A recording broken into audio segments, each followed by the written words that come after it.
y'all are dogs, first of all.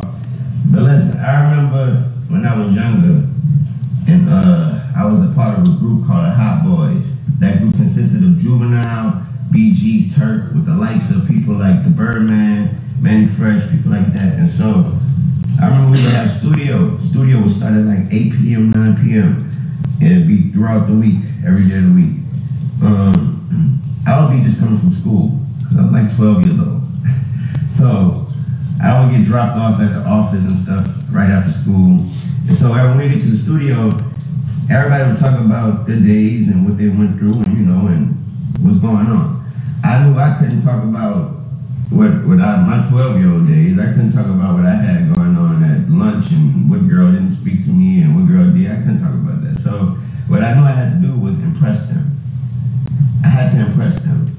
And so I would aim so far. I considered they were my idols. They were everything I thought I should be and more.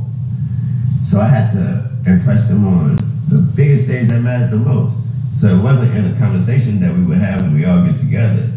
It was in the booth, on the microphone, on the songs. I had to make sure my delivery was better, my approach was better, my rhymes were. I had to make sure I was the best, because I considered them the best. So I would aim so far just to impress them. Now I say all that to say, I would notice that when I get back out of that studio and get back to my world, it was only natural that I would approach things in my world the same way now, and I would notice that the real world, it don't take half of that to impress the real world.